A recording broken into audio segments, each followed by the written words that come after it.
Hannah. Good afternoon to all the viewers out there. Opo, Thank you for having me. balikan ko lamang po, attorney, yung mga ganap kanina kaugnay doon sa pag-question, sa paggamit ng affidavit di umano ni Las Cañas na hindi notaryado, hindi nilagdaan, pero ang kanilang paliwanag ay for reference lang. Sa isang korte po ba, pag itong mga ginagamit ay may bigat ba ito, attorney?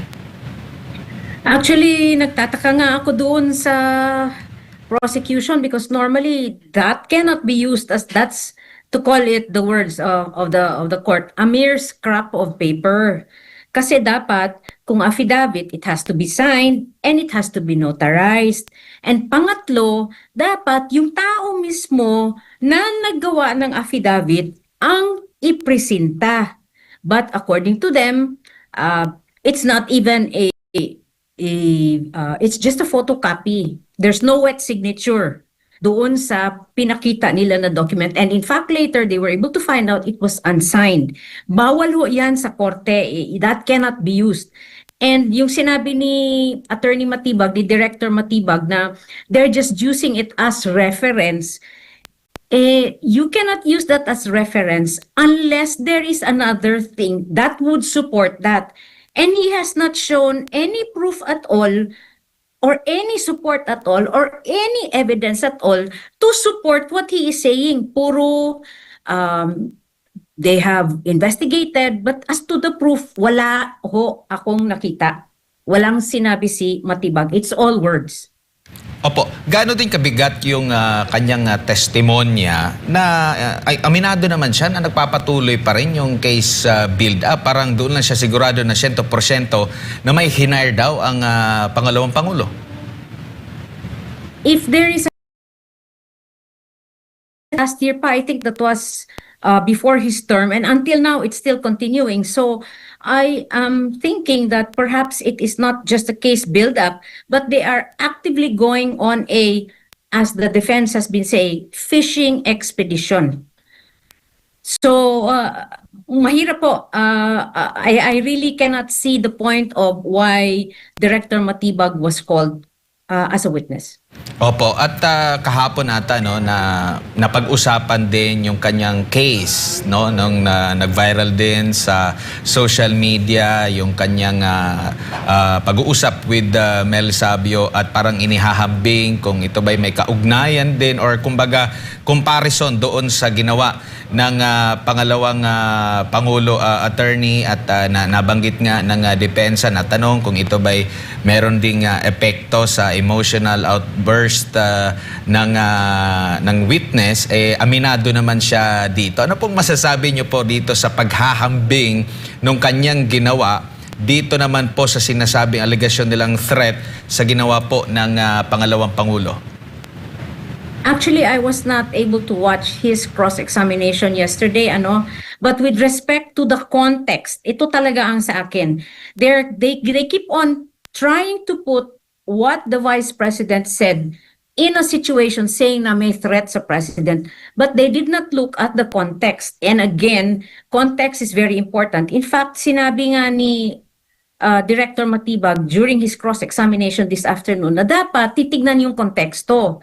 So, if I am going to throw that back, dapat kung tignan ang konteksto ng sinabi ng Vice President is because she was furious at what Congress was doing to her Chief of Staff, namely, pinatayan ng kuryente, tapos ililipat pa siya sa Women's Correctional, which should not have been done because Attorney Lopez was never convicted of a crime. And yung ililipat sa kanya, for those who are convicted of a crime na mas mahaba sa 6 years. So, I think even if somebody was doing that to me, I would also be very mad. But again, like I said, I feel that that was really taken out of context and then being highlighted and used as a ground against the President, a Vice President. I'm Opo. sorry. Napag-usapan yung konteksto, nabanggit mo nga na parang putol lang yung yung kanila pinapakita. Pag dito sa prosekusyon, yung lang pagbabanggit na meron ng kinausap na tao na yun nga, yung sinasabi nilang banta. Kanina ipinakita din po yung ng depensa, yung bago pa yung mismong pahayag ng pangalawang Pangulo patungkol doon sa gusto niyang pugutan ng ulo ang presidente, which is yun nga yung may kaugnayan ito doon sa PMA graduation po, attorney. Dito po sa mga paglalatag ng ganito, gaano kabigat na maipakita ba ang kabuang video or yung konteksto nito? Pero mahalaga ba ito doon sa mga senator judges? Alam niyo naman, may bahid din na politika talaga itong impeachment trial po, attorney. Paano kaya timbangin ito? Sa tingin niyo po ba mas maigi na mapanood talaga yung mga videos na pinag-uusapan na ginagawa nilang basehan para laban dito sa pangalawang Pangulo, attorney? Well, para sa mga nanonood ngayon, actually, it would be better if you look at the entire context. Bakit niya nasabi? Di ba dito sa video na sinabi ni Vice President na gusto niya pugutan ng ulo, it's because the President was clueless regarding the request of the PMA graduate na asking for his watch. So of course, if you are the President, it was assumed that you would have been at least briefed regarding the reason for asking your watch, right? Pero the president did not even say anything except pinahiya pa yung bata. And normally, if you're in a position of power, as much as possible, if you're in a position of power, it would show the kind of character that you have if you are gracious. But in this instance, napahiya pa nga yung bata.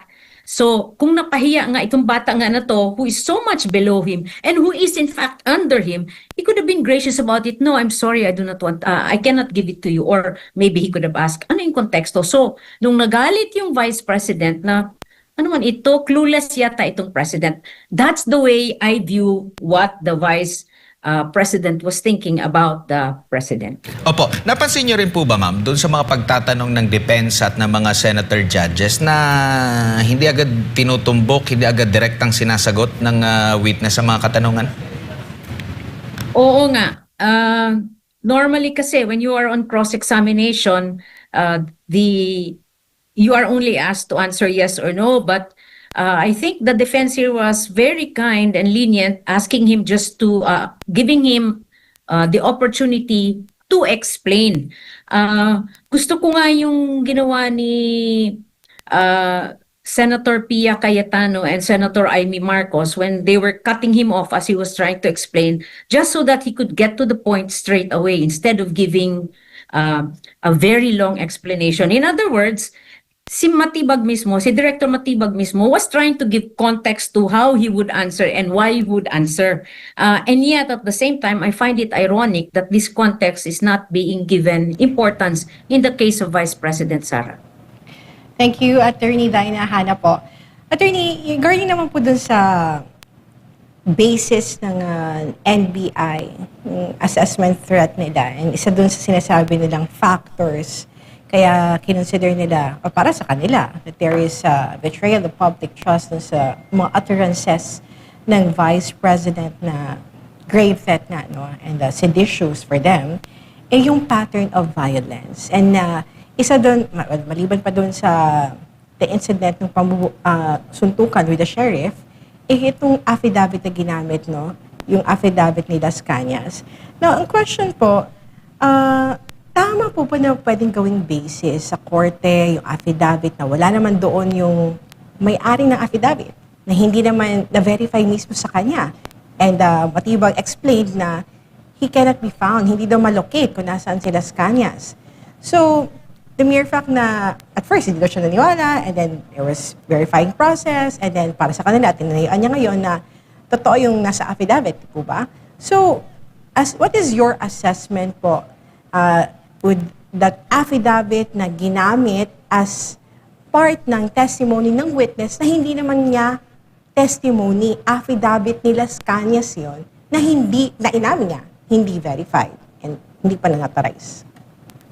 Well, the problem here, Hannah, actually is the fact that with all due respect to all the senators, no, I'm not saying that they don't know the law. Obviously, they're senators, they're legislators. But iba kasi yung technical knowledge of the law when we are speaking about lawyers. And I understand it. Not all of the senators here are lawyers. only a few are lawyers here. Some have studied law but did not continue practicing. And maybe even some of them did not practice even if they are lawyers. So, ang sa akin is the appreciation of what Director Matibag said will depend on the level of legal knowledge of the individual senator. And that is where it could be, how do you call this? It could be interpreted differently by a non-lawyer as against by a lawyer. As a lawyer, I would definitely discard that evidence because that evidence, hindi ko nakita yung tao. I did not even talk to the person. I only saw a piece of paper with words. Wala pang signature, wala pang notaryo. And so ako, I will disregard that. I will disregard that. And if ever, yung sinabi nga ni Matibag na he used that just as a basis to find other evidence, then my question is, if he used that as an evidence to find other evidence to support their contentions, bakit hanggang ngayon wala pa silang ebidensya?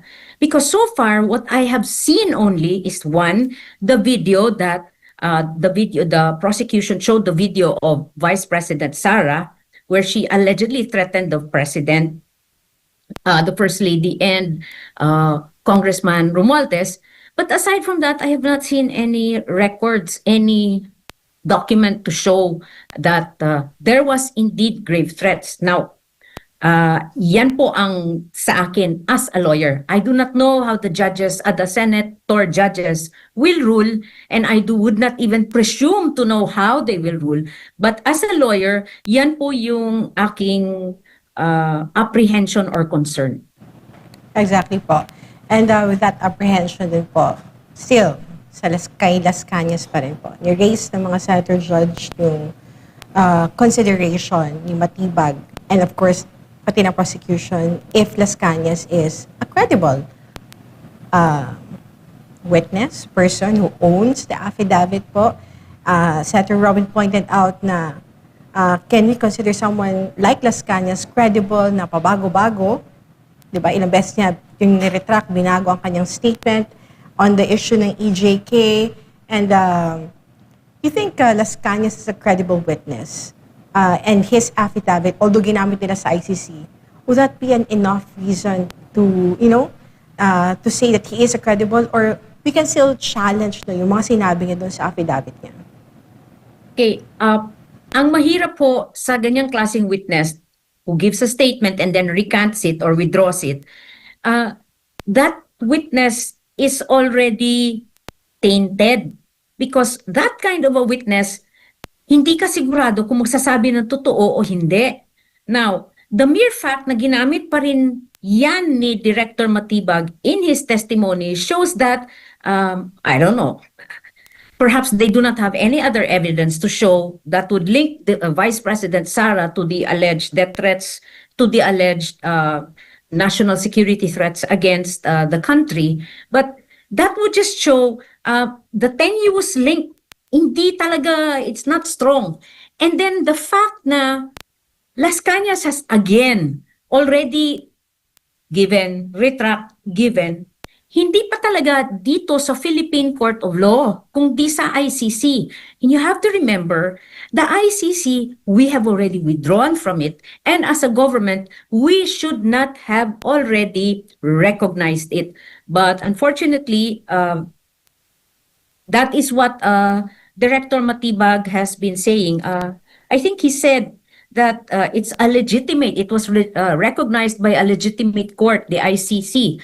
And medyo napaganon mo ako, so perhaps the government is already changing its stand regarding the ICC with respect to what Director Matibag said.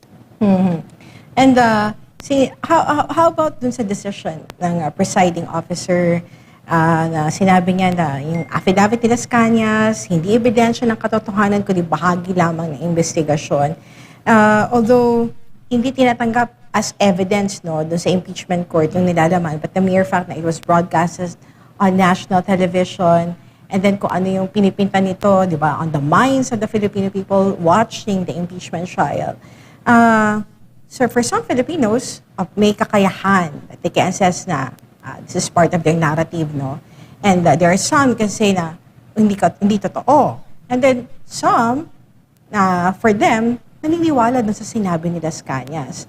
Ano po ang maipapayo niyo dun sa mga kababayan natin na hindi ma-impluwensyahan sa mga naratibong tama o hindi tama? Ano yung magiging basehan nila dun sa kanilang consideration sa mga information na nakuha nila sa impeachment trial?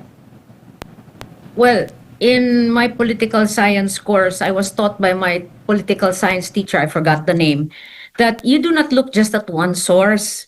You look at different sources. And in fact, you look at the way they project that source. So here, tama ka, Hannah, the prosecution is trying to put up a narrative regarding the vice president.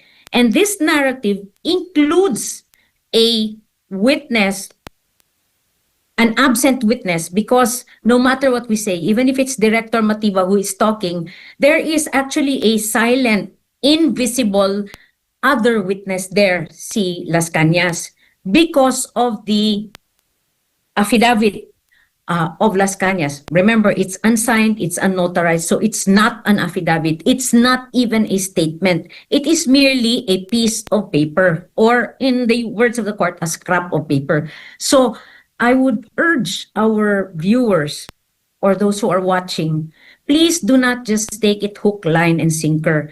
Look beyond. You look at the motives of why it was introduced in evidence. You look at whether or not the person who gave the statements is a credible witness. In this case, since he has given and then retracted and now nandun na naman siya. And then third, he cannot even be found. Where is this person? And yet, the NBI used this. So ako, I am questioning, what is the basis for this? And since Director Matibag used to be a dean of a College of Law, I think that really concerns me regarding the tactics of the prosecution. But again, like I said, I would not want to second guess the prosecution or the defense on how they would move their narrative along. But for those watching, please be discerning about what you are hearing. You make your own decisions. You search, you read other sources, you check if the person talking is credible himself. You search if the evidence that they are presenting is credible itself. And I will leave it up to you if you find out, based on your conscience, on whether or not whatever decisions you come up with regarding whether or not you should believe it or not. But ako, for my part, I was a little taken aback by the use of the statement allegedly made by Las Cañas. Now, let's go on dun sa angle ng conspiracy. Kasi for the past, ever since nag-start impeachment court, laging iniuugnay tapos si Mayor Baste Duterte with the Operation Romanov, and then ngayon naman talagang nasasento na yung usapin ng conspiracy, no? Although inamin ni Director Matibag na it's hard to prove conspiracy, no? Mas mahirap pa nga yan kaysa dun sa kaso. So, with their ginagawa, no, na narrative, should I say a narrative, or efforts na iugnay ang Vice Presidente and his brother na may conspiracy dito, parang sila pamilya dito na nagsasabi na because of their utterances na masasabing may ploy, may plot, may plano na yun nga, na ipapatay ang Presidente, the First Lady, and the former House Speaker po. What is your question, Hannah? My question is there possibility na mayroong conspiracy that yung inuugnay nila the Vice President and his brother po dito sa issue ng pagpatay? Tatayo ba yan sa korte? Alam mo, Hannah, you have to remember that this is an impeachment case. And the person on trial here is not Baste, but Vice President Sara. Which is why yung sinasangkot nila si Mayor Baste dito sa mga usapin nila is also part of their plan to discredit, the way I see it, to discredit the entire Duterte family. maybe in preparation for elections, I have no idea. But like Director Matibag said, it's very difficult to prove conspiracy. Now, if they are going to use the words of Mayor Baste to prove conspiracy with Vice President Sara that they want to have President Bongbong killed, mahirap po yun. Kasi nga, dito pa nga, wala na nga silang napakitang evidence except the statement of Las Cañas, which is unsigned and unnotarized, and the person has not even been presented in the impeachment court. Puro nga lang yung investigation ng NBI. So, yeah, mahirap. And dito naman po sa kapangyarihan ng impeachment court na magsubpoena. Of course, nasubpoena na nila yung bank records and the ITR. Pero na-raise kasi ng defense na, di ba, meron sila may confidential siya na mga documents about sa mga persons of interest na iniuugnay nila doon sa mga contracted killer or killers na kinontrata nga ng Vice President. May kapangyarihan ba ang impeachment court to subpoena those confidential documents na hawak ng NBI, particularly ni Attorney Matibag, and don't you believe na ang katotohanan ay hindi confidential, Attorney Dinah? Okay, with respect to documents in the possession of Director Matibag, I think they can. But as to whether or not that is usable or relevant or admissible, that is another matter altogether. But with respect to yung mga bank records, I do not want to go there because the Senate has already ruled on that, and I do not know what the defense intends to do with that ruling, whether or not they will roll with it, whether they will file a case in the Supreme Court regarding that, or whatever. I do not want to go there. But yung files na nandun kay Director Matibag, yes, they can. But I think Director Matibag was saying that there are some things that he cannot give because they would, yung sa national security issues, I think. So perhaps they can do that in camera or among themselves lang, hindi doon sa open court in trial mismo. That's my view. Opo, attorney, si Admar Polit ito. During bago pa man umusad yung impeachment sa Senado, doon pa lang sa House Committee, mismo sa bibig ng lead prosecutor, nanggaling yung salitang mini trial.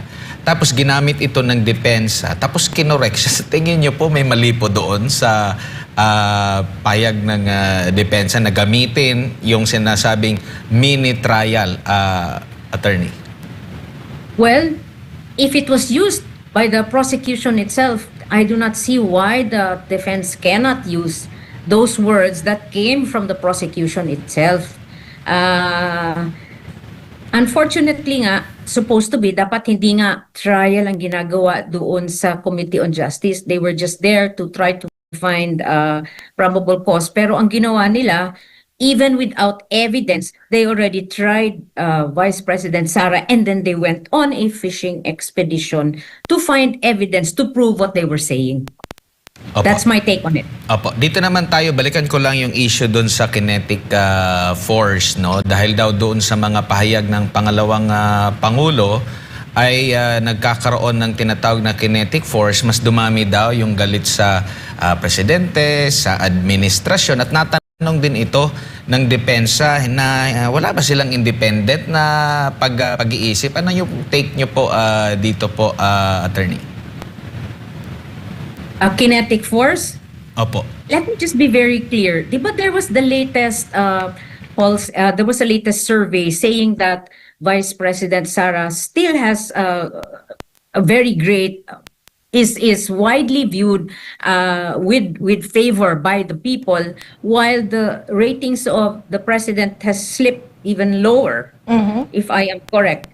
So yung kinetic force na sinasabi niya, I think that kinetic force has been building since 2022 up to the present. And kung that's all I can say about that. That if there is such a kinetic force, but regarding the people's views, then the people have spoken Opo. regarding the popularity and the trust ratings of the Vice President. Opo, napag-usapan nyo kanina ni partner Hana yung tungkol sa conspiracy. Sa tingin nyo po ba, sila lang yung gumagawa ng conspiracy based doon sa mga ganap na naging selective sila, tagpi-tagpiin, para mabuo yung kanilang konklusyon? You know, I do not know the minds of the prosecution, and I do not know the minds of those behind the prosecution, the ones who started this second impeachment. No, I do not know the minds, but I can surmise that based on the evidence so far, I have not seen any concrete evidence to prove Article 4 of the impeachment, which is yung grave threats, which is not even an impeachable offense. Now, if they're trying very hard to link it to national security so that it could become betrayal of public trust. Pero I cannot see the way that the prosecution is doing this is doing them any favor. But that is my point of view, because the senators, judges may have their own viewpoint. So ako,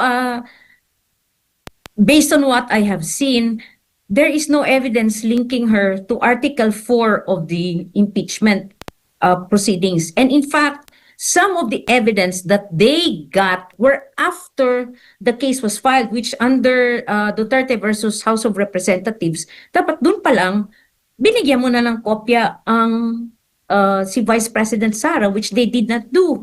They only gave it after it was already filed. Opo, at nabigyan din ng punto ni Presiding Officer, Senator Judge, Presiding Officer Chis Escudero, yung patungkol doon sa banta. Natanong niya na hindi ba pag presidente ka, meron ka talagang banta? Kaya nga, ang dami-dami mong mga security. So kumbaga parang hinahype lang ba? Possible bang hinahype lang ito o ordinary lang yung banta?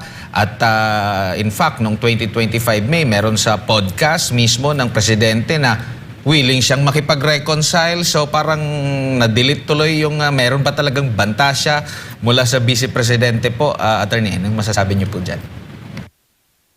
Come again, kung may... I'm sorry, I didn't quite get it. Opo, nabanggit kasi kanina ni Senator Chis Escudero, di ba yung presidente, meron na yang regular na banta. Pag upo mo pa lang at napakarami mong security, tapos merong pahayag ang Pangulong Pangulo na sinasabing banta, pero meron sa podcast na willing makipag-reconcile. Nakikita niyo po ba na may kaugnayan itong mga nirereklamo nila ngayon kay VP Sara kung pag-uusapan pa lang po itong mga ganito po, mga circumstansya po, Attorney? If I haven't seen the podcast of President Bongbong, so I cannot say anything, but I will take your word for it. If President Bongbong himself has said that he's willing to reconcile with Vice President Sara, then he knows that the grave threats is really not grave threats, but just an emotional outburst brought about by the oppressive actions against Attorney Zuleika when she was being imprisoned, while she was imprisoned in the House of Representatives in Batasan. So ako, kung ganon, if as you said, the President himself said that he's willing to reconcile with the Vice President, then there is no grave threats. But again, like I said, I do not know what the defense will do when it will be their turn to present evidence. Perhaps they will present this, perhaps they will not. But based on what you told me just now, what grave threats is there? Opo. Huli na lamang po, Attorney. Tatlo po na mga witness, kasi marami silang mga inatras, mga 6, 5 ata, no? Tatlo po na mga witness ay galing po sa NBI at in-establish nga yung NBI ay under ng executive, under ng DOJ, under ng presidente. Bagamat sinasabi nila na independent po sila, pero pag naglalatag po ba ng witness at ganitong puro lang sa side ng NBI at ito po yung mga inaakusahan sa isang halimbawa dito nga sa issue kay Vice President Sara Duterte. Magbigat po ba ito sa pananaw ng isang judge? Pagbabasa natin yung sa mga experience niyo po, ma'am, na puro NBI lang yung mga nagsasalita. If I were the judge, because of my legal background, no, I have not seen any evidence so far that would, like I said, convict her of betrayal of public trust. Because nga, you have to look at the context. So if we just use the NBI, who is, again, an instrument of the government, of course, that's what the prosecution will use, no, because they have all the arsenal at their service. But again, the question of whether or not these witnesses are partial or impartial comes into play. Kasi nga, obviously, the narrative that they want to bring, the fact na they are prosecution witnesses, the narrative that they want to bring out in the open is that the vice president is really this woman who is out to kill the president. But like I said, the question remains, are they partial or impartial? Precisely because, as you said, Admar, they are under the president through the Department of Justice. So, yan po, that's another concern that worries me a little regarding that. And then regarding dun sa alleged grave threats, meron pa namang decision ang Supreme Court regarding that, Admar, na you just do not have to prove the actual threats. You have to prove that the threats persisted. And if up to now they have not found the alleged killer, there appears to be no persistence at all. But again, like I said, that is for a criminal case. The Article 4 is about betrayal of public trust. So since that is very nebulous, they're trying to connect the grave threats to betrayal of public trust. And I think that is quite a reach they are doing. Medyo stretch talaga yung ginagawa nila. For me. Opo. Attorney, bilang panghuli, kasi tapos na itong unang articles of impeachment, papasok na sa ibang articles of impeachment na ang impeachment court. Ano po yung inyo pong maibabahaging panawagan or apila or payo sa ating mga kababayang nagmamasid po dito po sa impeachment trial kay Vice President Sara Duterte? I urge our fellow men to please pray for our country. Pray for the senator judges that they may have discernment to act and decide wisely. And I also urge everyone to pray for Vice President Sara Duterte, who is facing this trial of her life now. I also pray that the Philippines, no, because this has brought so much tension ba among people, this one, it has caused friendships perhaps to fray and perhaps tempers to flare. Na sana huminahon ho tayo while listening to this. But at the same time, let us also be discerning when we make our decisions or our conclusions regarding the evidence being presented. So, yun lang po sa akin. But as to the Article 4 of the impeachment, I think really that the evidence that they have presented is a stretch if they want to make it into betrayal of public trust. Attorney Dina, daghang salamat sa imong oras ug higayon sa uulitin amping sa kanunay. Thank you so much.